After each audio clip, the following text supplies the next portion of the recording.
దేవుని నామమునకు మహిమ కలుగును కాక. Heavenly light ministries global prayer tower ఆధ్వర్యంలో జరుగుతున్న ఉదయకాలపు స్తుతి ఆరాధన కూడికు మిమ్మల్ని అందరినీ ప్రేమపూర్వకంగా ఆహ్వానిస్తున్నాను. మరి లెంట్ డేస్ లో ఉన్నాము. ఈ లెంట్ డేస్ లో ప్రభు ఆ సిలువలో వేలాడినప్పుడు, లేకుంటే ప్రభుని సిలువకు అప్పచెప్పినప్పుడు మరి ఏమేమి సంభవాలు జరిగినాయి, మరి ఆయన మరణించినప్పుడు ఏమి సంభవాలు జరిగినాయి అని ఈ విషయాలన్నీ కూడా మనము ధ్యానిస్తూ వస్తున్నాము. మరి మధ్యలో మనకి మరి ఫ్రైడే విజ్ఞాపన ప్రార్థనలు, సాటర్డే క్విజ్, మరి సండే ఆరాధన, మరి వీటన్నిటిని జరిగించుకుంటూ వస్తా ఉన్నాం. మరి తిరిగి మరి కంటిన్యూషన్ ఆఫ్ ఆ యొక్క బైబిల్ పోర్షన్ లో మనము ధ్యానిస్తే గనక క్రీస్తు ప్రభు మరణించినప్పుడు జరిగిన అద్భుతాలు, 5 అద్భుతాల గురించి మనము ధ్యానించాలనుకున్నాము. 2 అద్భుతాలను మనము ధ్యానించాము. ఒకటి వచ్చేసి మరక్కడ మరి మధ్యాహ్నం మొదలుకొని 3 గంటల వరకు ఆ దేశమంతా చీకటి కమ్మిందని ఆ మాటను మనము ధ్యానించాము. మత్తయి సువార్త 27వ అధ్యాయము 45వ వచనములో నుంచి. మరొక మాటగా 27వ అధ్యాయము 51వ వచనములో రాయబడినట్లుగా దేవాలయపు తెర పైనుండి కింది వరకు చినిగిందని, ఆ తర్వాత 3వ పాయింట్ గా భూమి వణికి బండలు బద్దలైనట్లుగా మనము మరి ధ్యానించాము. మరి ఇప్పుడు 4వ పాయింట్ గా మనము చూస్తే గనక పరిశుద్ధులు పునరుద్ధానము చేయబడ్డారు. మరి 27వ అధ్యాయము 52వ వచనములో చూస్తే సమాధులు తెరవబడెను, నిద్రించిన అనేక మంది పరిశుద్ధుల శరీరములు లేచెను. వారు సమాధులలో నుండి బయటికి వచ్చి ఆయన లేచిన తరువాత పరిశుద్ధ పట్టణములో ప్రవేశించి అనేకులకు అగుపడిది. హల్లెలూయా. అక్కడ ఒక గొప్ప భూకంపము సంభవించిందండి. అసలు అది ఎంత పెద్ద భూకంపం అంటే అసలు ఇంతవరకు కూడా అంత భూకంపము ఆ యొక్క ఇస్రాయేల్ దేశంలో రాలేదంట. చుట్టుపక్కల ఉన్నటువంటి దేశాల్లో రాలేదంట. మరి 100 సంవత్సరాల చరిత్రను, లేకుంటే ఆ 2000 సంవత్సరాల క్రితం జరిగిన ఆ సంభవాన్ని వారు సైంటిస్టులు ఎంతగానో అసలు ఎలా జరిగింది, ఆ భూకంపం యొక్క తీవ్రత ఏంటి, ఇప్పుడు మనకు ఒక చెప్తారు 6 పాయింట్ ఇంత వచ్చింది, ఇంత హెక్టార్ స్కేల్స్ లో ఈ యొక్క భూకంపం వచ్చింది, ఇంత ఎంత పర్సంటేజ్ ని చెప్తారు. అసలు ఇది ఎంత రిక్టార్ స్కేల్ లో వచ్చింది అనేది అసలు ఎక్కడా కూడా మరి వారి సైంటిస్టులకు అందనంతగా ఆ భూకంపం వచ్చిందంట. ఆ భూకంపం వచ్చి జరిగిన సంభవాలు చూస్తే సమాధులు తెరవబడెను, నిద్రించిన అనేక మంది పరిశుద్ధుల శరీరములు లేచును. ఇది నిజంగా అసలు అసలు అర్థం కాని సంగతిగా ఉంది కదా. మరి భూకంపము యెరూషలేము చుట్టూ ఉన్న రాళ్లను చీల్చి అనేక సమాధులను తెరిచింది. ఆ యొక్క భూకంపపు ప్రకంపనలకి అక్కడ గొల్గోతా కొండ, లేకుంటే అక్కడ ఉన్న సమాధుల తోట, అసలు ఎక్కడెక్కడ మరి ఆ యొక్క వారిని పాతి పెడతారో, మరి అక్కడ ఉన్నటువంటి సమాధులన్నీ కూడా కదిలించబడ్డాయి అంట. వాళ్ళ సమాధులు ఎలా ఉంటాయి? గుహల్లాగా ఉంటాయి వాళ్ళ సమాధులు. గుహల్లో పాతి పెట్టి ఆ గుహల్లో శవం పెట్టేసి వాళ్ళు దానికి రాయి పొర్లిస్తారు. వారి యొక్క సమాధుల విధానం అది.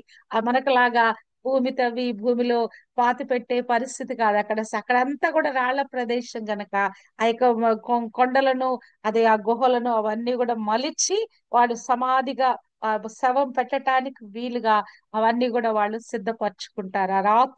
రాతిని తొలిపించి సమాధిగా వారు చేసుకుంటారు గనక మరి ఆ సమాధులు, ఆ రాతితో ఉన్నటువంటి ఆ సమాధులన్నీ కూడా పునాదులతో సహా కదిలించబడినట్లుగా మనం చూడగలము కదా. మరి ఈ యొక్క అసలు ఏంటి ఇంత అద్భుతం ఏంటి అని మనం చూస్తే గనక ప్రభు నిద్రించిన వారిలో ప్రథమ ఫలంగా లేపబడటానికి ఆయన ముందుగా లేస్తాడు. ఇప్పుడు ఏం రాయబడింది? పరిశుద్ధులు ప్రభువు లేచిన తర్వాత అనేక మందికి కనపడింది. ఇక్కడ భూకంపం వచ్చింది, సమాధులు తెరవబడ్డాయి, అనేక మంది పరిశుద్ధుల శరీరాలు లేచినాయి. సమాధులు ఎప్పుడు తెరవబడినాయి? ఆ భూకంపం వచ్చినప్పుడు. ప్రభు మరి ఆ యొక్క 3 గంటల సమయములో మరి అదే ఏదైతే ఆ గొప్ప భూకంపం వచ్చిందో అప్పుడే సమాధులు తెరవబడ్డాయి. గాని ఆ పరిశుద్ధులు మరి పునరుద్ధానులుగా కాలేదండి. ప్రభువు ఎప్పుడైతే పునరుద్ధానుడయ్యాడో, ఆయన లేచిన తరువాత, ప్రభు లేచిన తర్వాత ఈ యొక్క సమాధుల్లో నిద్రించిన వారు కూడా, ఎవరైతే పరిశుద్ధులుగా దేవాది దేవుని మీద నమ్మకం పెట్టి ఉన్నారో, మరి వారు లేచినట్లుగా మనము చూడగలము కదా. ఆయన మృతులలో నుండి ఆది సంభూతుడుగా లేచున్నాడు. మరి కొలసి 1:18 రాయబడినట్లుగా ఆయన ఆది అయ్యుండి మృతులలో నుండి లేచుటలో ఆది సంభూతుడై ఉన్నాడు. 1 కొరింథీ 15:20 నిద్రించిన వారిలో ప్రథమ ఫలముగా క్రీస్తు మృతులలో నుండి లేపబడి ఉన్నాడు. హల్లెలూయ. అంటే ముందుగా ప్రభు లేచిన తర్వాత ఈ పరిశుద్ధుల శరీరాలు లేపబడినట్ట. సమాధులైతే తెరవబడినాయి కానీ పరిశుద్ధుల సరాస్ ఇక మరి నిద్రించిన వారు లేపబడలేదండి. ప్రభువు పునరుద్ధానుడైన తరువాత వారు తిరిగి లేచున్నారు. ఎందుకు? ఆయన అంటున్నాడు, నేను మొదటి వాడను కడపటి వాడను కానీ జీవించువాడను, మృతుడనైతిని కానీ ఇదిగో యుగ యుగములు సజీవుడనై ఉన్నాను. మరణము యొక్కయు పాతాళ లోకము యొక్కయు తాళపు చెవులు నా యొక్క స్వాధీనములో ఉన్నవి. ప్రకటన 1:18. ఎఫెసీ 4:8 అంటాడు, ఆయన ఆరోహణమైనప్పుడు ఆ చెరను చెరగా పట్టుకొని పోయి మనుషులకు ఈవులను అనుగ్రహించడం. ఏదైతే చెరగా దుష్టుని చేతిలో బందీలుగా ఉన్నటువంటి పరిస్థితి, పరిశుద్ధులను ఆయన ఏం చేశాడు? తనతో పాటు తీసుకొని వెళ్ళాడు. హల్లెలూయా కదా. మనం సాధారణంగా మరి ఒక ప్రాక్టీస్ ఉంటది క్రైస్తవులకి. నవంబర్ 2 ఆల్ సోల్స్ డేన మరి సమాధులు దర్శిస్తారు. అంతేకాదు, ఈస్టర్ ముందు రోజు కూడా సమాధులు దర్శిస్తారు. మేము కూడా అంటే ఇప్పట్లో వెళ్ళట్లేదు కానీ ఒకప్పుడు మరి పితరుల సమాధులకు వెళ్ళే వాళ్ళము. మా పాస్టర్ గారు చనిపోయిన తర్వాత కూడా 1-2 సంవత్సరాలు మరి అక్కడ మేము సమాధుల దగ్గరికి వెళ్ళటం, దర్శించడం జరిగింది. మరి మా అమ్మని, మా తమ్ముడిని, మా యొక్క ఆ పాస్టర్ గారిని, ఇంకా మా కోడలు వాళ్ళ ఫాదర్ ని, వాళ్ళందరినీ కూడా ఇక్కడే నారాపల్లిలోనే భూస్థాపితం చేయటం జరిగింది. సమాధులు కట్టించాము. మరి అక్కడికి వెళ్ళి అక్కడికి వెళ్ళినప్పుడు మానసిక స్థితి ఎలా ఉంటది? మనం ప్రియులైన వారిని మనం కోల్పోయాం కదా. ఇప్పుడు మనం ఆలోచిస్తాం, ఇప్పుడు ఈ సమాధుల్లో వెళ్ళిన పెట్టాం కదా, అంటే ఎక్కడున్నారు అంటే గనక మనకి ఏంటో ఒక నిరీక్షణ ఏముంది? మొదటి తెస్సలోనిక మరి 4:13-18 వరకు రాయబడిన మాటలు మనం ధ్యానిస్తే, వాళ్ళు ఇక్కడ లేరు. వాళ్ళు ఎక్కడ? వారి ఆత్మలు దేవుని యొద్దకు వెళ్ళిపోయినాయి. కేవలం మాత్రం సమాధిలోనే వారి శరీరాలు పెట్టబడినాయి. ఒక్క దినాన మరి వాళ్ళు తిరిగి సజీవులుగా లేపబడుతున్నారు కదా. మరి ఆత్మ ఎక్కడైతే దేవుని యొద్దకు వెళ్ళి దాచబడిందో, ఆత్మ తిరిగి ఈ శరీర ఆకారము మరి ఏదైతే శరీరము ఒక మానవునికి శరీర ఆకారము దయచేయబడిందో, అటువంటి ఆకారము మరి తిరిగి ఆత్మ ఆకారము ధరించి వారు తిరిగి లేపబడటానికి, ఆత్మ ఏదైతే దేవుని యొద్ద దాచబడుతున్నదో ఆత్మ వారి లోపలికి ప్రవేశించి తిరిగి వాళ్ళు సజీవులుగా లేపబడుతున్నారు. హల్లెలూయా, హల్లెలూయా. ప్రభు మరి అట్టి విధంగా మరి ఆయన తిరిగి లేచిన తర్వాత అనేక మంది పరిశుద్ధులు మరి తిరిగి లేపబడ్డారంట కదా. మరి అసలు ఆ తెస్సలోనికలోని ఆ మాటలు అసలు ఎంత ఆదరణకరమైన మాటలుగా ఉంటాయి. మీరు దుఃఖపడొద్దు, మరి నిరీక్షణ లేనటువంటి అన్ని జనుల వల్లే మీరు దుఃఖపడవద్దు. ఒక దినాన మరి ఆ ప్రభు తిరిగి వచ్చినప్పుడు, ఆ మధ్య ఆకాశంలో వచ్చినప్పుడు, యేసు మృతి పొంది తిరిగి లేచాడని మనం నమ్మామంటే, ఆ ప్రకారము యేసునందు నిద్రించిన వారిని దేవుడు ఆయనతో కూడా పెట్టుకుని వచ్చును. హల్లెలూయా.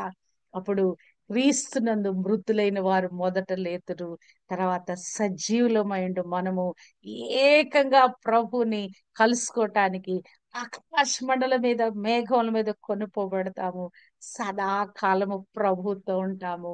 ఈ మాటల చేత ఆదరించుకున్నది కనుక ఈ మాటలు అసలు మన ఆదరణ కొరకు, మన ఆత్మీయ జీవితం యొక్క ఒక స్థిరత్వం కొరకు, దేవునిలో వేళ్ళూనిన ఒక స్థిరత్వంలో బ్రతికినా చచ్చిన వారమే క్రీస్తు వారమనే ఒక స్థిరమైన చిత్తంతో మనం జీవించటానికి ఇటు విధంగా ఈ యొక్క బంగారు వాక్యాలు, జీవ వాక్యాలు, మన ప్రోత్సపరిచే వాక్యాలు, మనం ఇట్టి విధంగా ఈ వాక్ మీద ఆధారపడి నిరీక్షణతో జీవించడం కొరకైన ఈ వాక్యాలు ఎంత మనకు ఆదరణ కలిగిస్తాయి, ఎంత బలం ఇస్తాయో చూడండి. హల్లెలూయా. పరిశుద్ధులు లేచారంట. ఎలా లేవగలిగారు? ప్రభు పునరుద్ధానుడిగా లేపబడ్డాడు గనక, ఆయన ఆది సంభూతుడుగా లేపబడ్డాడు గనక ఆ పరిశుద్ధులు కూడా ప్రభు తిరిగి లేచిన తర్వాత వారు మరి లేపబడ్డారంట. మరి వాళ్ళ తర్వాత ఎంతకాలం జీవించారో తెలీదు, మనకు తెలియదు. కానీ ఖచ్చితంగా పరిశుద్ధులు ఉన్నవారు లేపబడ్డారనేది అదొక సాక్ష్యంగా మరి అక్కడ రాయబడింది. మరి ఇప్పుడు కూడా ఆ పరిశుద్ధుల సమాధులు కూడా యెరూషలేములో ఖాళీగా ఉన్నాయట. హల్లెలూయా, హల్లెలూయా. ప్రభు యొక్క సమాధి ఒక్కటే తెరవబడలేదండి. ఈ రోజు ప్రపంచానికి మరి సాక్ష్యం చెప్పటానికి, చాటి చెప్పటానికి ప్రభు సమాధి ఖాళీగా ఉంది. ఆయన తిరిగి లేచాడు. ఆయన ఎప్పుడు లేచాడు?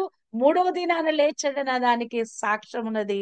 ఈ పరిశుద్ధులు ఎప్పుడు పాతి పెట్టబడ్డారో తెలియదు గాని వారి యొక్క మరి వారి యొక్క సమాధులు కూడా తెరవబడి ఉన్నాయండి. అబ్బా, క్రైస్తవ జీవితం అంటేనే సాక్ష్యాలు, రుజువులు, ఆధారాలండి. ఏది తీసినా చరిత్ర ఇది ఒకటి చెప్పిందంటే చరిత్ర ఆధారకంగా, చారిత్రాత్మక ఆధారంగా ఆ సంభవాలన్నీ కూడా మరి అక్కడ జరిగినట్లుగా, ఖచ్చితంగా అక్కడ ఉన్నట్లుగా ఈ దినము ఎవరైనా వెళ్ళి అక్కడ కళ్ళారా చూడాలంటే అవి సాక్ష్యంగా ఉన్నట్లుగా మనం చూడగలం కదా. మన దేశంలో ఉన్న అనేకమైనటువంటి అనేక సనాతన ధర్మం అని అనేక పుంఖానుపుంఖాలుగా పుస్తకాలు ఉన్నాయి. రకరకాల ఉపనిషత్తులు, రకరకాలైన పుస్తకాలు ఉన్నాయి. ప్రాచీన గ్రంథాలు చాలా ఉన్నాయి. కానీ వాటిలో ఉన్నవన్నీ కూడా కట్టుకథలుగా చెప్తారు, కొన్ని బూతులుగా చెప్తారు కదా. మరి రెండు ప్రాముఖ్యమైన వాటిని చూస్తే అసలు అది బూతుతో నిండినట్టుగా ఆ రెండు ప్రాముఖ్యమైన గ్రంథాలు ఉన్నాయండి. కానీ మన యొక్క బైబిల్ గ్రంథం పరిశుద్ధ గ్రంథం అది కదా. మరి అందులో రాయబడినవన్నీ కూడా పరిశుద్ధుని గురించిన విషయాలు కదా. ఆ పరిశుద్ధతతో నిండినటువంటి ఆ విషయాలు మనము బైబిల్ గ్రంథంలో పొందుపరిచి ఉంటుండగా వాటిని మనము నేర్చుకోవటానికి, ఈ మానవాళి తెలుసుకోవటానికి దేవుడే మన చేతుల్లో పరిశుద్ధ గ్రంథంగా వచ్చి అనేకమైన అద్భుత విషయాలు మనం ధ్యానించటానికి కృప దయచేస్తున్నాడు. ఆఖరి అద్భుతంగా చూస్తే గనక అక్కడ శతాధిపతి సాక్ష్యం ఇస్తున్నాడండి. మరి 54వ వచనంలో చూస్తే, శతాధిపతియు అతనితో కూడా యేసునకు కావలి ఉన్నవారును భూకంపమును జరిగిన కార్యములన్నిటినీ చూచి మిక్కిలి భయపడి నిజముగా ఈయన దేవుని కుమారుడని చెప్పుకొనిరి. హల్లెలూయా. ఆయన దేవుని కుమారుడు. అక్కడ జరిగిన సంభవాలు అన్ని చూస్తా ఉంటే ఆయన పలికిన 7 మాటలు, ఏ విధంగా శత్రువులు క్షమించుట, రెండవ మరి ఆ యొక్క దొంగకి ఆ రక్షణ ప్రసాదించుట, మరి ఆ యొక్క తల్లిని అక్కడ ఆదరించుట, తల్లి యొక్క బాధ్యత తీసుకునుట, మరి అక్కడ చీకటైపోవటం 3 గంటలు, ఆ చిమ్మని చీకటి, ఆ తర్వాత భూకంపం రావటం కదా. ఇవన్నీ చూచిన తర్వాత అసలు అక్కడ ఆ ప్రజలకి ఒక కనువిప్పు కలిగినట్లుగా అయిపోయిందండి. ఈయన నిజముగా దేవుని కుమారుడని చెప్పుకొనిది. ఎందుకు అసలు దేవుని కుమారుడు అని చెప్పుకోవటానికి గల కారణం ఏంటంటే అసలు ప్రభు మీద మోపబడిన నేరమే అది. ఆ ప్రధాన యాజకులు, మహాసభ వారందరూ కూడా ప్రభువుని చంపాలని చాలా విరోధంగా అబద్ధ సాక్ష్యాలు వెతికారంట. అబద్ధ సాక్షులు అనేక మంది వచ్చినను సాక్ష్యమేమీ దొరకలేదు. మత్తయి 26:60 చూస్తే ఇద్దరు వచ్చి ఏం చెప్పాడంట, దేవాలయాన్ని పడగొట్టి 3 దినాల్లో కడతారంటే, మరి ఇవన్నీ కూడా మరి ఈ ప్రధాన యాజకుడు పిలాతు అన్ని అడుగుతున్నారు, ప్రశ్నల మీద ప్రశ్నలు వేస్తున్నారు. కానీ ఒక్కదానికి కూడా ఆయన నోరు మెదపలేదు, సమాధానం ఇవ్వలేదు.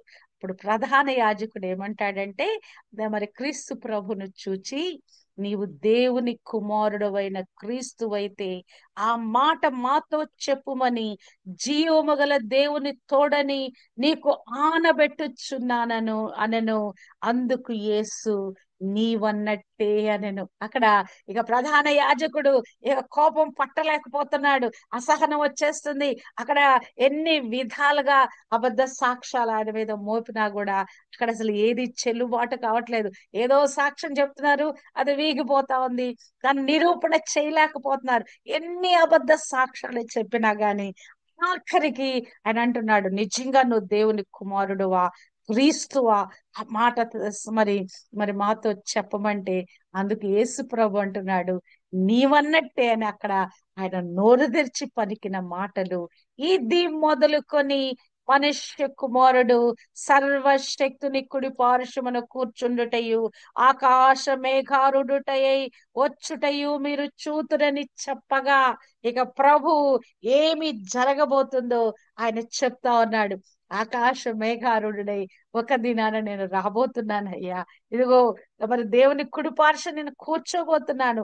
అంతేకాదు ఒక రోజున మేఘారుడై నేను తిరిగి వస్తాను, మరి ఒక రెండవ రాకడలో నేను తిరిగి వస్తానని ప్రభు చెప్తే ఇక వాళ్ళు మరి అదే ఆ మాటని తీసుకుని ఆయన దేవుని కుమారుడు అని తన్ను తాను డిక్లేర్ చేసుకున్న ఆ మాటను బట్టి తాను దేవుని కుమారుడని చెప్పుకొనెను గనుక ఆ నియమము చొప్పున ఇతడు చావవలెనని అతనితో చెప్పిరి. యోహాను 19:7 మరి చూస్తే ప్రభు మీద నేరం ఏం నేరం అండి?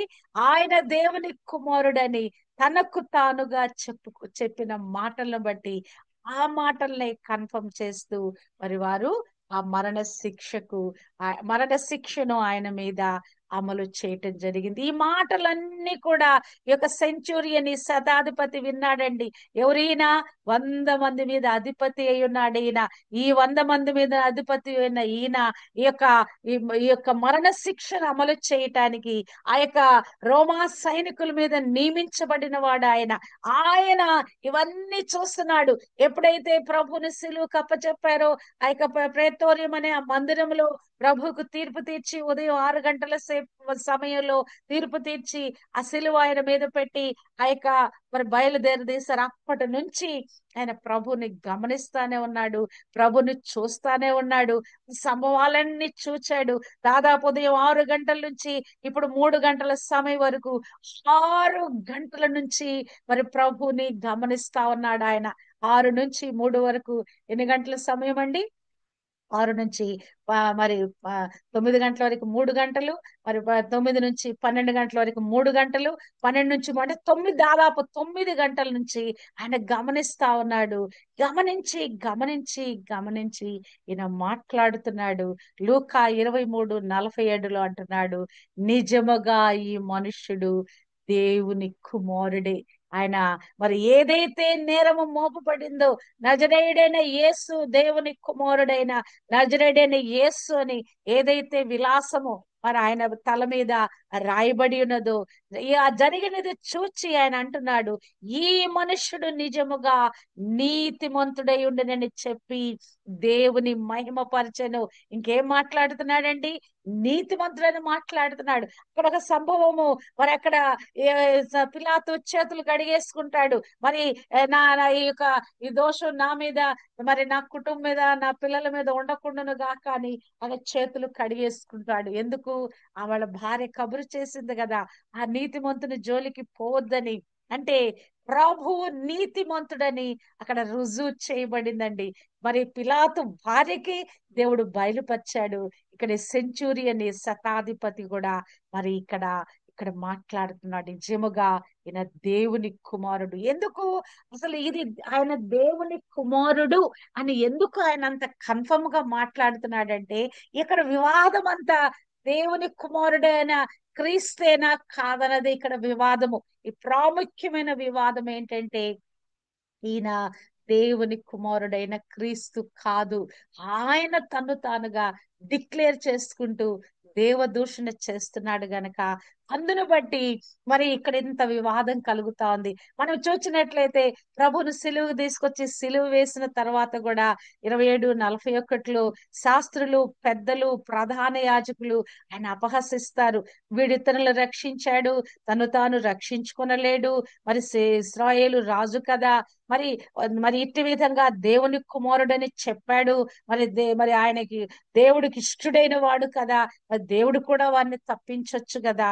మరి అలాగుననే ఆయనతో కూడా సిలువ వేయబడిన బందిపోటు దొంగలను ఆయనను అలాగే నిందించిరి. అంటే అక్కడున్న సమూహం యావత్తు, ప్రధాన యాజకులు మొదలుకొని అక్కడున్న ప్రజలు మొదలుకొని ఈ యొక్క దొంగలతో సహా ఆయన దూషిస్తా ఉన్నారు. నీవు దేవుని కుమారుడు అయితే నిన్ను నువ్వు రక్షించుకొని మమ్ములు కూడా రక్షించుకో కదా. ఇవాళ రేపు ఒక మా సేయింగ్ వస్తా ఉన్నాయి, ఈ యొక్క వీడియోస్ చేస్తా ఉన్నారు. ఒక వ్యక్తి మాట్లాడుతున్నాడు, నువ్వు 3 మేకులు పీక్కోలేని వాడు, ఆ మరి ఏ విధంగా మరి ఆయన రక్షకుడు అని ఒకడు మాట్లాడుతున్నాడు. ఆయన మేకులు కొట్టించుకోవటానికి వచ్చాడు, ప్రాణం పెట్టడానికే వచ్చాడు ఆయన, మానవాళ్ళని విమోచించడానికే వచ్చాడు ఆయన. ఆయన ఎందుకు పీక్కుంటాడు ఆ మేకులు? మేకులు కొట్టించుకొని రక్షణ విమోచన దయచేసిన దేవుడు. హల్లెలూయా. ఇక్కడ నిజముగా ఆయన దేవుని కుమారుడే కదా.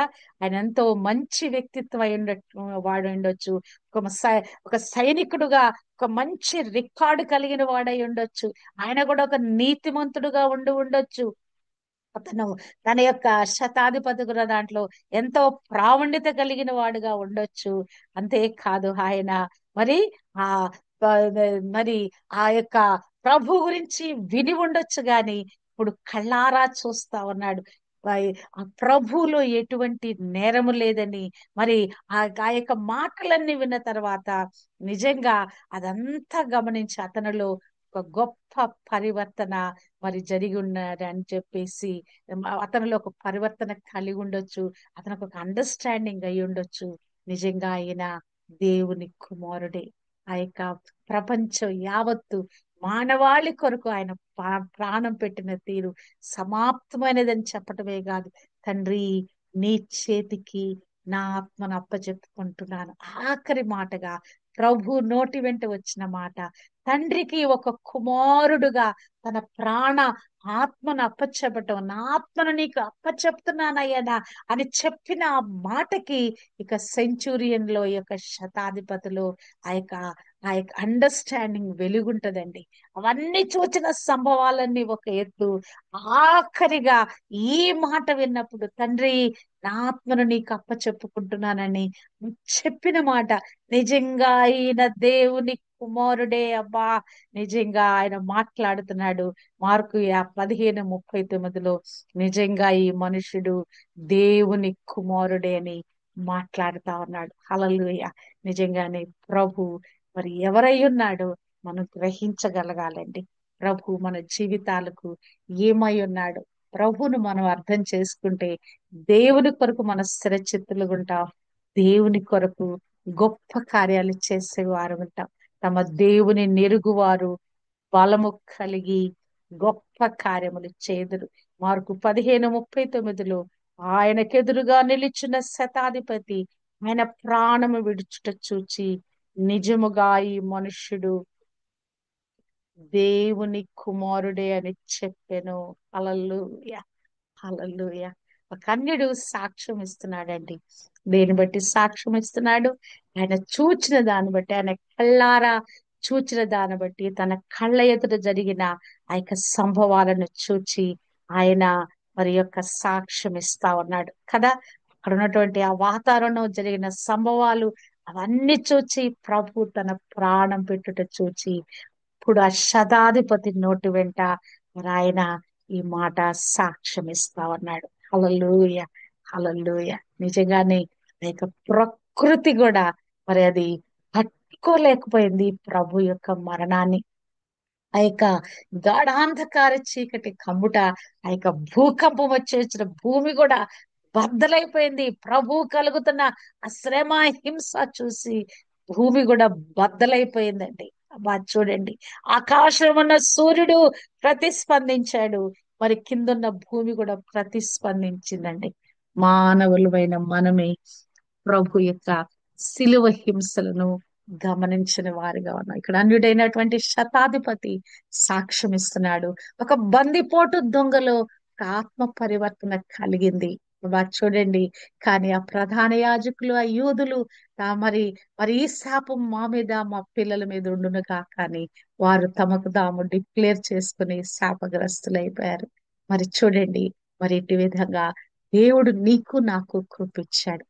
ప్రభు ఎవరో అర్థం చేసుకోవటానికి కదా ఈ రాయబడిన ఈ విషయాలన్నీ మనము ధ్యానిస్తా ఉంటే నిజముగా ఆయన దేవుని కుమారుడే, నిజంగా పరలోకం నుంచి భూమికి దిగి వచ్చిన రక్షకుడై ఉన్నాడు. ఆయన ఈ మానవాళిని విమోచించుటకు వచ్చిన విమోచకుడై ఉన్నాడని మనం తెలుసుకోవటానికి ఈ బైబిల్ గ్రంథంలో రాయబడిన యొక్క 66 పుస్తకాలలో రాయబడిన అనేకమైన సంభవాలలో నుంచి మనం నేర్చుకుంటున్నాము. ప్రాముఖ్యంగా ఈ శిలువ శ్రమల ధ్యానాల్లో ప్రభు యొక్క శ్రమలు, ప్రభు యొక్క మరణము, ప్రభు యొక్క పునరుద్ధానం గురించి మనం ధ్యానించటానికి మరి దేవుడు మనకి కృప దయచేస్తున్నాడు.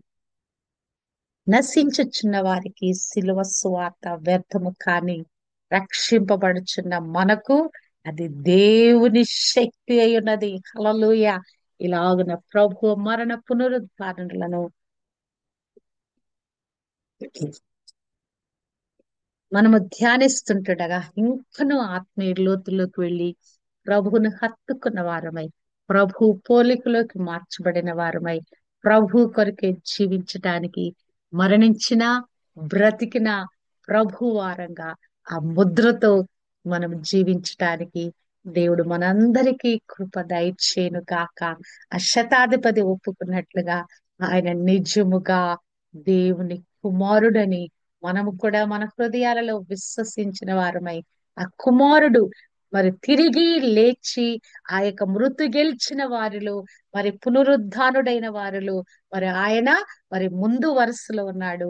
ఆ తర్వాత మరి మనని తన వరుసలో మన వరుసలో ఒక్కొక్కరిని మన కూడా లేపనై ఉన్నాడు. మరి ప్రభు తర్వాత ఆ పరిశుద్ధులు లేచారు. ఆ తర్వాత రెండవ రాకడలో ప్రభు వచ్చినప్పుడు మన వరుసలో మనం అందరం కూడా లేపబడతాం. చనిపోయినా లేపబడతాం, బ్రతికున్నా లేపబడతాం. ఆయనతో కలిసి నిత్య మహిమలో యుగ యుగములు ఆయనతో జీవించే కృప మనం పొందుకుంటాం. హల్లెలూయా. క్రైస్తవులమైన మనకు దేవుడు మనకిచ్చిన ఈ గొప్ప నిరీక్షణ, గొప్ప వాగ్దానము మన జీవితాల్లో నెరవేరుస్తున్న ఆయన కృప కొరకై దేవాది దేవునికి తండ్రి అయిన, దేవాది దేవునికి కుమారుడైన క్రీస్తు ప్రభువుకు ఈ విషయాలన్నీ మనకు బయలుపరుస్తున్న పరిశుద్ధాత్మ దేవునికి మహిమ, ఘనత, ప్రభావములు కలుగును కాక. ఆమేన్.